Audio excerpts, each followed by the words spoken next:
It's time to talk about the farm stand. I know in an earlier version, I shared with you my miracle moment, something that just helped me get some clarity and some vision into the direction that I wanted to go with my little flower farm here. And it was with the farm stand. So today, let's jump into how that came about and why I wish it was the very first thing that I did, and why I hope that you're able to start your own farm stand. Welcome to Learn Cut Flower Growing. Whether you are an inspiring green thumb, a busy mompreneur, or simply seeking a passion, you are in the right place. If I had to do it all over again, knowing what I know now, I would do it smarter. And that's what I'm sharing here. I want to take years off your learning and help you bloom with confidence in your garden. Each episode, I'll share practical tips and ideas, heartfelt stories, and expert insights to help you grow and find balance in your journey. I'm Paula Rice, your cut flower farmer guide. I've been growing for 16 years, and I'm an expert in my field, literally. So grab your gardening gloves and listen to me while you work, or grab a cup of coffee and relax as you learn to manage a cut flower garden and business. Every morning I wake up and the first thing I do is I just think about the day. I don't always know what the day is going to bring. Like, as much as I would like to plan my week, plan tomorrow, when you wake up and you're a flower farmer, a lot depends upon what the weather's doing. Whether it's hot, whether it's cold, it drastically changes how I will go about a day. But I love that time when I wake up. That's really where I find clarity. Because at the end of the day, as much as I want to pre-plan the next day, I find that I am just exhausted. And it's like, I got to make dinner. Like, I totally forgot to pull something out of the freezer. I hate it when I do that. I love my pressure cookers though. And so in the morning, like during the time of my life where things kind of were falling apart, I stopped having that moment in bed in the morning. And that scares me. That scares me when I wake up and I don't kind of like have the day plan figured out. When I wake up and I'm just kind of like, wow, I just don't know which direction I'm going to go. So when I wake up in bed, so many ideas come into my head. Maybe, okay, this is the day I'm going to attack this little project, or we'll go here, or I don't know what's going to come into my head. Sometimes I know one morning I woke up and I'm like, you know what, Paula, you built that whole grocery store chain, and if you really wanted to, you could just grow sunflowers for the grocery stores all summer long. Like, they totally would buy your sunflowers. People would catch on to them, talk about doing a niche thing and basically growing a mono crop and just going with that. Although that's not very fun. I mean, it is fun. It is fun. It's not that it isn't fun, but I have never been able to stop myself from growing everything. I am always at awe at people who get on and they're like, no, I hacked that out of there. It wasn't profitable and all of that jazz. But I am so busy loving every little flower and everything that a little flower brings to a bouquet that I'm like, no, I got to try that. I got to grow that. And every time, I swear to God, I was not going to grow calendula anymore. I'm like, oh my God, calendula. I think calendula sounds prettier. But I grow it because I've had times where it's like, oh my gosh, somebody just called and wanted orange, and here you are, you're orange at this time of the season. So yay. I've had so many experiences with that, just being like, oh, I felt so lucky that I have you. And so I still grow everything. Okay, where am I going today? We're going to that farm stand. And so, boy, I don't know that anything had anything to do with that other than I wake up, I'm inspired. And one morning I just thought, oh, I could just grow sunflowers and all of this. And so the farm stand was not an area that I started in, but boy, do I wish I had started there. I realize that some of you may be in a position where you have covenants and rules and regulations and you couldn't put up a farm stand. And in that respect, I still feel like you should think about maybe a pop-up somewhere in town. But I love my farm stand. So today we're going to talk about farm stands because I really think that there needs to be a reawakening of locals selling to locals. And to me, we all know there's a rise in the farm stand, but basically I just know there's going to be this thing where it's like, oh, you have company. Let's go farm stand hopping. Let's hit all the farm stands in the county. I want to show you them. And we all have our own unique specialties. And I think there's so much power in that, because when you are a community, like, you don't maybe necessarily want to go all the way across town to hit a certain farm stand. It would be nice to be hitting the farm stand on your way home, the one that kind of is in your vicinity. So as much as I don't love the idea of a ton of competition, it's like, okay, this makes sense. This makes sense that my little area, and literally, as you guys probably know, my neighbors were in my farm stand and all of that. That literally created a bit of a nightmare, not a nightmare for me, but a problem, because then we had to go to the next level of, oh my gosh, it's not just me and my farm stand. It's my neighbor with her sourdough, or my other neighbor with her calendula salve that she's making, or the neighbor across the street that's baking some cookies for it. And I love all of that. I think it's so amazing when someone's bringing eggs and somebody's bringing milk, and we're all kind of contributing to this one little store, basically, in our area. So there's a lot of power in that. The next level of what I love about a farm stand is when you are raising children, it just provides a place for them to be industrious and productive, whether you have some children that are learning to crochet, do woodworking, whether they are raising geese or having eggs.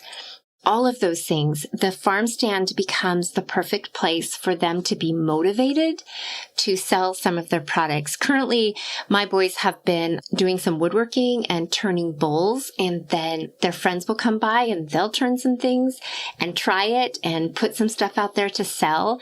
And it works really beautifully both ways, because we are getting a place for our children to be motivated, learn marketing skills, learning to create a quality product, and then for our community members to really have a way to support the local people in their community with local products and goods, not just stuff that's shipped in from China. And I think that is so powerful. And because we, as parents and grandparents, we need to grab our young people and help them start to find motivation in their life through building some skill sets and then stacking those skill sets. You know, I think we grew up in a time, it's like, well, what are you going to be when you grow up? I just think that's the hardest question on the planet to such a young person. I mean, they'll say something because they're supposed to say something. But looking back, I think most of us would be like, okay, well, let me just learn the skill that I'm learning now, and then the next skill, and then doors start to open, and you just start to open those doors and walk through them. And that to me is far more natural of a process to becoming who you're supposed to become, rather than just being like, okay, well, I'm going to go to university so-and-so and be a whatever. We all know people came out the other side and they're like, yeah, they're not even doing their degree. Okay. They are just getting jobs and finding passions. And because we have the internet now, literally people can have their unique gifts and passions and find ways to create a business or a life around them. And it starts a lot with how we raise our children. And if we can have an area for them to actually sell their products with a little farm stand or something like that, oh my goodness, I think it's just fabulous. I think people love to farm stand hop, and I hope we can get farm stands everywhere, but it doesn't mean that it didn't come without some complexities to the issue. Like me setting up, when I first started out, I was like, okay, it's Mother's Day weekend or it's Memorial Day weekend, and I'm going to put up a tent at the end of my driveway and sell flowers. And while my community did come out and support me in that, it didn't take long for a really big wind to show up and completely blow my tent away and completely crush it. 2 times that happened. We just lived in a windy area. I mean, and the more you anchor it down, the more it just bends and breaks. Okay. But that works. I love to see all over the Instagram and things like that where people buy a little horse trailer, or they kind of concoct some type of a farm stand out of something, and it's adorable and cute. And I love it. it's all wonderful. But for me, my husband built our farm stand to be a walk-in refrigerator because I know that when it comes to cut flowers or eggs or anything like that, you want to have a cool space for them. And we are running our farm stand off of the little CoolBot. That is it's a little mechanism that you use in conjunction with an air conditioner, and it kind of bypasses the controls so that the air conditioner will actually cool the room to much lower temperatures, literally in the 30s. And I just love that. So that's how our farm stand is built. And we did add on to it because I built it way too small. Flowers actually take up quite a bit of room. And then once we had neighbors and friends saying, hey, Paula, can I put some stuff in the farm stand? Then I was like, oh my goodness, we're a little tight in here. So we did find someone just giving away a cooler. They had the cooler without the cooling mechanisms, and they were using it as a chicken coop. So we took that and cleaned it up and then set that up and put another air conditioner with the CoolBot in it. So when you walk into my farm stand, it literally is a building. It's like a little store, and we can keep it at 40 some degrees. And our farm stand is open 24/7, 365. It didn't always used to be that way, but it's because it's so well insulated to keep it nice and cool that in the winter, a very, very small heater plugged in, keeping it around, 50 degrees. It's still really comfortable for people to walk into in the winter months. And that is where we turn around and start selling dried flowers in the farm stand. And so that works really, really well. So it would be nice if every neighborhood had a farm stand that people could contribute to. And helping, I think it's really powerful too, because you can kind of create that family cottage business with everybody kind of doing their thing and getting really good at it over time. So that's another cool thing. Okay, I'm looking at my notes here. Yeah. Okay, so when it comes to your farm stand, you could do a lot of different things. You could be like, no, I want to be like a flower shop in the country. And, you just walk in and it's all displayed and gorgeous, which is the area that I have. I have it like that so that I can make a beautiful bouquet and literally set it up there, and people could walk in and just pick up that gorgeous bouquet, run their credit card in our little kiosk that we have, and they walk out the door. It is not a manned farm stand at all. Okay. It is serve yourself.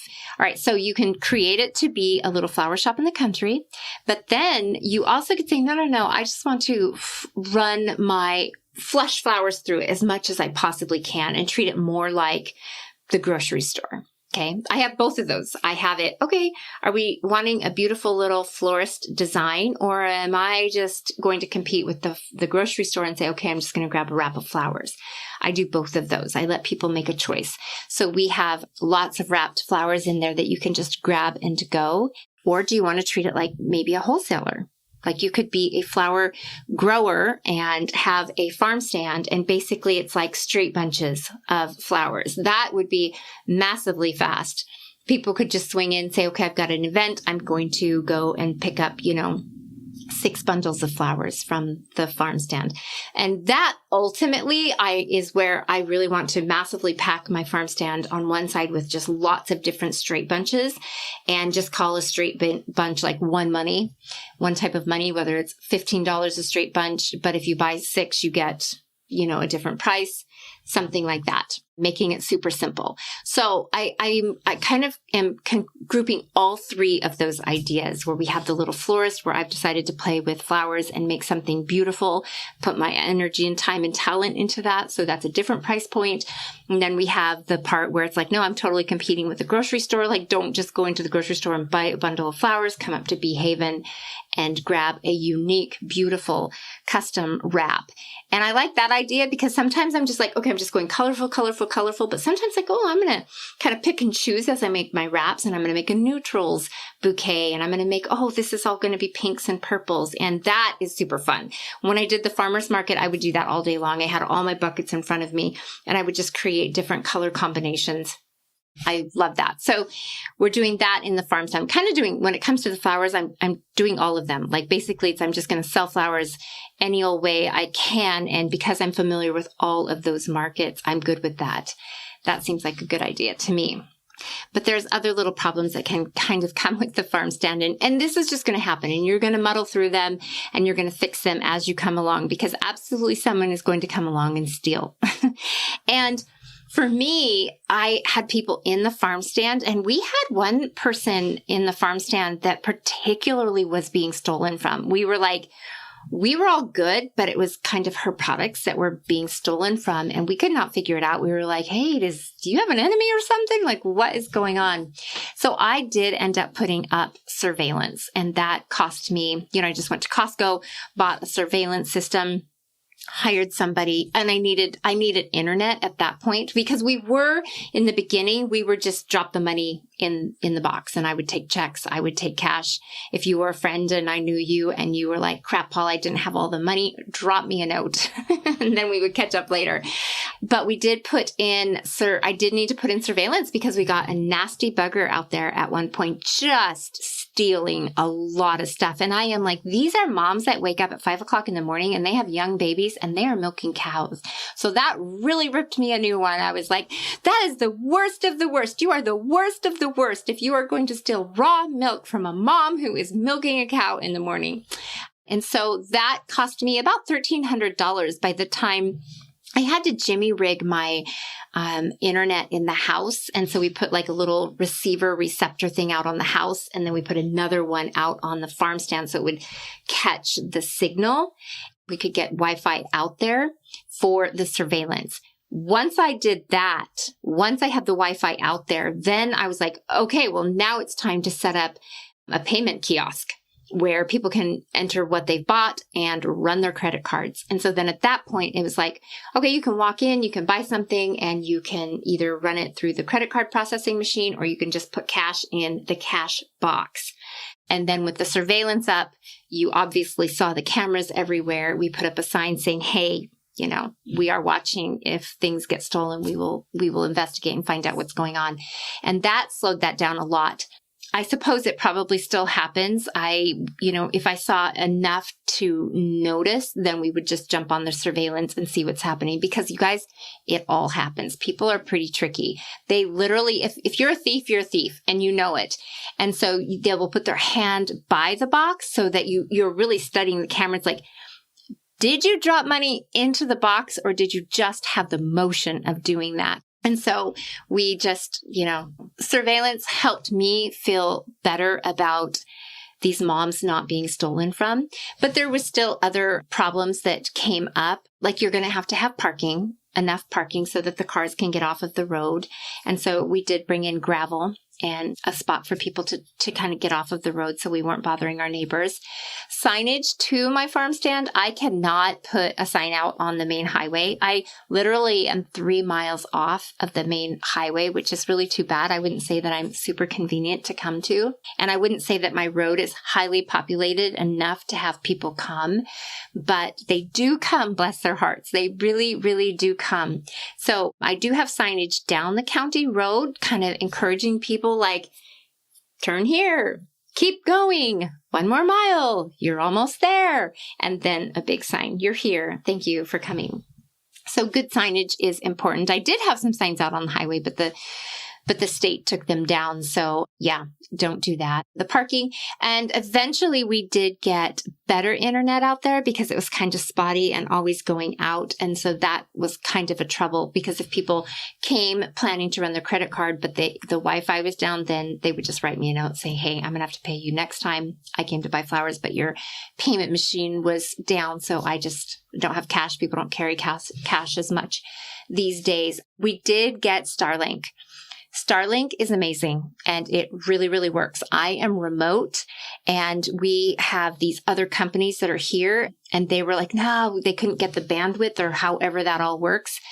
And they kept kind of telling me that Starlink was the same. It really wasn't going to provide it, but we bit the bullet. We did Starlink and literally I can upload my videos. It's amazing. Like I really, really highly recommend it. If you are remote, it does the job. So we did get that out there. And now it's really fun because, if I do little house plants or if I do cookies or anything, mostly I just like to do flowers, but it is so lovely to have basically this little store out in the country. And I am trying to market it into the future as a little florist shop in the country. So that's kind of the farm stand path I did. I started out at the farmer's market, and I wasn't just positive that people would come to a farm stand, but as you know, I made that flip. We built the farm stand and then noticed that, I think this is going to match and do better than the farm stand. And I am hearing reports of other people who are having just as much success. And I'm not knocking farmers markets, man. They are really, really great. But as a mom with children, driving away every weekend to do a farmer's market all summer long, that is really great for a year or two to get started, but that's not something that I personally, if I could go back, I would have built my farm stand right out of the gate. And so if you can't do a farm stand, man, just put up something out there and start building that repertoire that people will come and get flowers. I know when I was first a mom, it was, they grew potted plants, but she would put bouquets out there for like $5. This is way back in the day, like 30 years ago. And I would drive there and get myself a little quart jar of some wildflowers, and they were always sold out. People really, really love that idea. I do love that my farm stand is a walk-in refrigerator, okay? Because I want people to get a high quality flower. I want them to get a flower that isn't tired. And so if you are doing, you would just have to be more real time if you were doing flowers. Like I would put, 5 or 10 out at a time. And, not just 20 and let them go all weekend when it's 80, 90 degrees. Okay. Because flowers don't necessarily love that and the wind, but it's a place to start. And so just start, because we all know that if you do something, something will happen. And if you talk out loud about that and sort all of the things that are going on, you will settle in and fix all the problems that are going to come with that. And people come to farm stands. They are going to come to farm stands more and more into the future. And if nothing else, and you've got lots of children, it is the best idea to motivate them and learn all the little business skills that they need to thrive in this world. And it starts with us parents at home, teaching our kids. Like you guys, I kind of had two families. I had my first group of children, and then I had my second group of children. And my first group of children, I was just very purposefully parenting. We were homeschooling. It was all about, not being, the internet wasn't such a big thing. Now this group of kids, I'm in the same boat you guys. I really struggle with them being on their phones and then me getting caught up in my things and not noticing that, hey, they're not being productive and stuff like that. So parenting has really changed for me. Like I've had to talk about purposeful parenting in the beginning. Now I really have to purposefully parent and put my head together with my husband and say, okay, how are we going to keep the kids busy? Because we too are caught up in this modern world where we're really busy. And it's like we're constantly pulling them to work alongside us, be alongside us. Even when they rebel and don't necessarily love it, I do know that people who hated gardening with their families when they were kids grow up in their gardening. So it pays off with that. So I just wanted to talk about my farm stand. I've put a lot into it. We've added, this year we did some landscaping. We even have a crow out there. I want to have my niece, who is an amazing artist, paint me something, you stick your head through it and everybody takes a picture. Because literally I will look out there. Cars come to my farm stand all the time, all day long. And it just, oh my gosh, every time I see that, I'm like, thank you, thank you, thank you. Bless you, bless you, bless you for coming. I just have never gotten over that, but they will come. And if there's a bench there, I've seen people come and just sit down and eat a sandwich on Sunday and they're doing that. I put the farm stand kind of not necessarily at the end of my driveway, but it's at the corner so that we could still have a level of privacy here at the house and things like that. So anyways, that's my thing about the farm stand. I highly recommend them, you guys. You can do all your producing. Like even in my vegetable garden, if I have extra vegetables, I'm going to put them in the farm stand and I just love it. And it makes money. It really, really does. You'll be hard pressed to be as remote as me. I mean, there's people that are, but literally, you guys, I live in a small town. I'm not as convenient and as other places, and people come. It's kind of a destination thing. And because we have social media, you can completely create a cadence about this is what's blooming this week. So that, when you're posting, you're literally sharing with the world what's in bloom, what you're stocking the farm stand with, and all of that. And there's a lot of things to go into the farm stand. It's like, maybe making a little dot on it so that it's like, how long something's been in the farm stand so you can pull it in time. All of those things will come with it. But the first thing is to begin to create a cadence with your community that on such and such day, you put flowers out. Okay, maybe you do it on Monday morning. Oddly enough, Monday and Tuesdays are quite busy. Okay, and then maybe on Thursday, or maybe Thursday you harvest your flowers again. Maybe you're only doing a cycle of, okay, I'm going to harvest on Mondays. You always have to harvest on Mondays because it's following the weekend. And then you're harvesting again on Thursdays. So maybe Tuesday morning, you would load up and have the fresh flowers, and then you would pull them. And then Friday morning, you would load up and have fresh flowers for something that's non-refrigerated. When you're refrigerated, love that. I hope you can get a refrigerator for your cut flowers, and I hope you can have a refrigerated farm stand. Here, as farm stands are popping up, I was the first farm stand in our town, and because I have a building and it's refrigerated, that is literally kind of what's going up. That's what the competition is doing. They too are going with a building. My daughter, who lives a few towns away, their level isn't an entire building, probably because most people are just kind of doing a pop-up out at the end of their road with whatever they can find on a trailer and stuff like that. But that is that's it. That's all I had to say on that. I do love my building. I do love that it's a walk-in refrigerator. That is hands up a market edge, I think. And we don't scream through flowers as much. I wouldn't have as much waste. But it's not that everybody can start there, but start somewhere. Okay. As you know, if you do something will happen. And that is a lovely thing. Be sure to follow this podcast, and please throw back some comments and let me know what you would like to talk about. Maybe some things that you're struggling about, because sometimes I'm like, oh yeah, I've got that. Or we can bounce ideas off of each other. You guys have a great week, and I will keep thinking about you, hoping for you, and praying for you that your flowers bloom and that you are selling them and finding joy and peace in all that you are discovering and all that is possible.